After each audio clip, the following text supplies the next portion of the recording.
तो दोस्तों आज सितंबर की 6 तारीख है। चलिए आज की इस वीडियो में हम लोग बात करते हैं सितंबर गार्डनिंग वर्क्स को लेकर। ऐसे कौन कौन से काम है जो सितंबर के मंथ में आपको पौधों के साथ करने चाहिए। सितंबर का महीना जो रहता है दोस्तों, ये पौधों की नई ग्रोथ का रहता है। एक्चुअली में मानसून सीज़न लगभग सभी जगह पर पार हो चुका है। अब जो बारी है वो, हालांकि ह्यूमिडिटी हाई है, जो पौधों की नई ग्रोथ की बारी है और पौधों में खाद या फर्टिलाइज़र देने की बारी रहती है। क्योंकि मानसून में तो जो पानी रहता है बरसात का, वो खुद ब खुद एक खाद के रूप में काम करता है। लेकिन अब मानसून के बाद क्या किया जाए, कौन कौन से ऐसे ज़रूरी काम है जो पौधों में बहुत ज़्यादा इंपॉर्टेंट है, चलिए आज की इस वीडियो में ये सब डिस्कस करेंगे। सबसे पहली बात, अगर आप नोटिस कीजिएगा, इस मौसम में बहुत सी जो गमलों में जो है वो वीड्स निकल कर आती हैं। सबसे पहला जो ज़रूरी काम रहता है इन वीड्स को रिमूव करना। बारिश के बाद या फिर बारिश के मौसम में बहुत से ऐसे वीड्स रहती हैं जिनके खुद ब खुद सीड्स बनते हैं और एक से दूसरी जगह पर उड़कर वो चले जाते हैं और पूरे गमले आपके वीड्स से जो है वो भर जाते हैं। इनका नुकसान ये रहता है कि ये जो वीड्स रहती हैं ये बहुत सी जो एनर्जी है वो खींच लेती हैं गमलों की मिट्टी में से।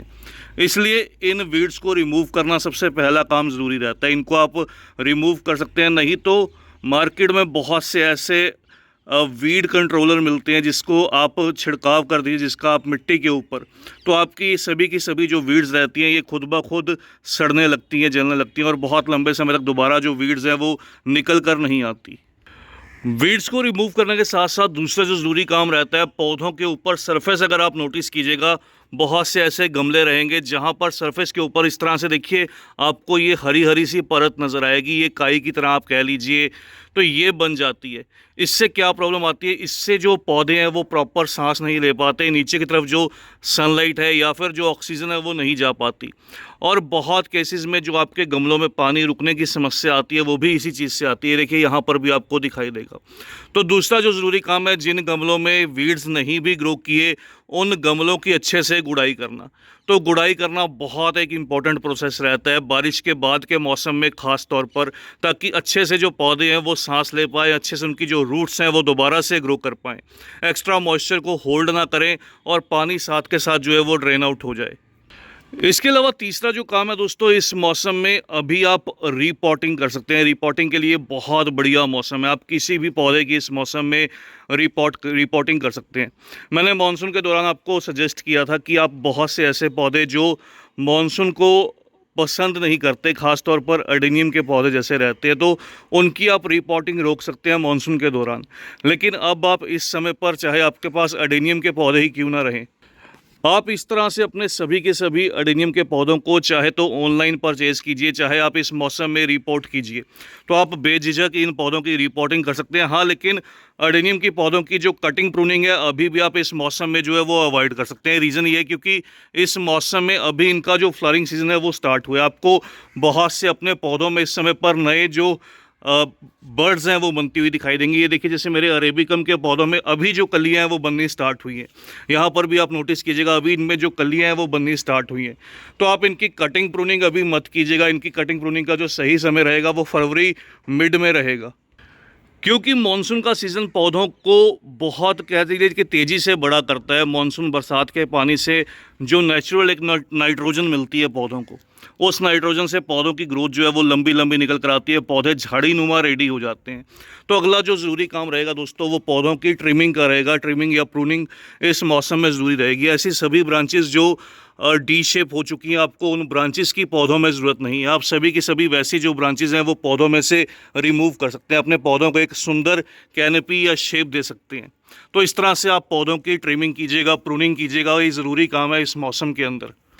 मैंने भी अपने बहुत से पौधों की देखिए पिछले कुछ दिनों में ट्रिमिंग की है। ट्रिमिंग का जो रिज़ल्ट है इस मौसम में बहुत अच्छा मिलता है। ये देखिएगा, ये मेरा जंगल जलेबी का जो मैं बॉन्साई रेडी कर रहा हूँ, ये उसकी आपको लुक दिखा रहा हूँ। इसमें देखिए ट्रिमिंग के बाद कितनी स्मूथ जो ग्रोथ है वो निकल कर आई।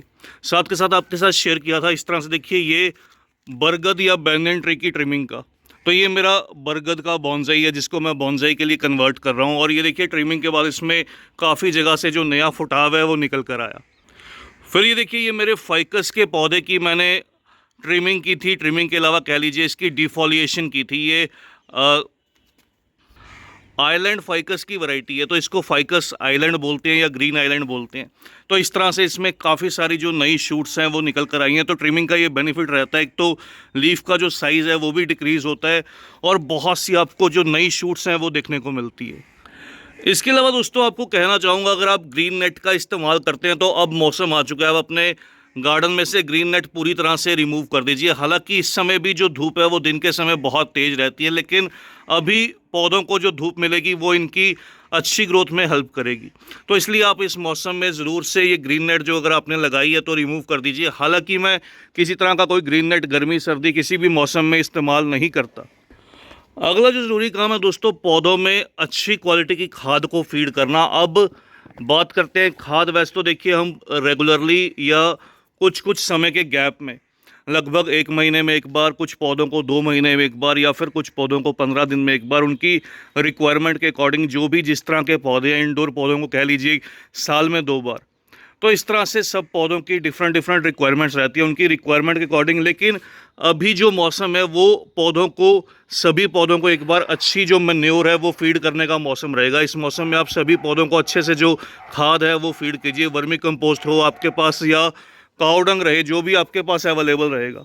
तो इस मौसम में सभी के सभी पौधों को एक बार गुड़ाई करके अच्छे से उनको जो खाद है वो डाल दीजिए।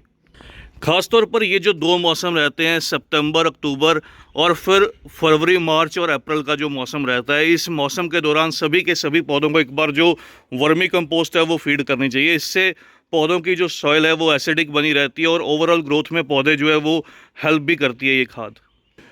नेक्स्ट जो ज़रूरी काम है दोस्तों, इस मौसम में सभी पौधों पर अच्छे से कह लीजिए एक बार फंगीसाइड का स्प्रे और इंसेक्टिसाइड का स्प्रे। और आप चाहें तो एक साथ दोनों को एक ही पानी के अंदर मिक्स करके कर दीजिए, क्योंकि ये जो मौसम रहेगा अब धीरे धीरे जो टेम्परेचर है वो मॉडरेट होने लगेगा। तो इस मौसम में बहुत से इंसेक्ट, पेस्ट और फंगस कई तरह का जो है वो सक्रिय रहता है, इसलिए उस फंगस की रोकथाम ज़रूरी रहती है। ख़ासतौर पर अगर आपके पास सक्कुलेंट हो, गुलाब के पौधे हों, तो इन सभी पौधों में इस मौसम में आपको नई ग्रोथ दिखाई देगी। लेकिन नई ग्रोथ के साथ साथ बहुत से इंसेक्ट या पेस्ट भी पौधों पर अटैक करेंगे। तो पौधों पर, सभी के सभी पौधों पर आप 1 ml इंसेक्टिसाइड का, जो भी आपके पास अच्छा सिस्टेमिक इंसेक्टिसाइड रहे, 1 ग्राम फंगीसाइड 1 लीटर पानी में डिज़ोल्व करके सभी पौधों को अच्छे से नहला दीजिए, अच्छे से शॉवर कर दीजिए।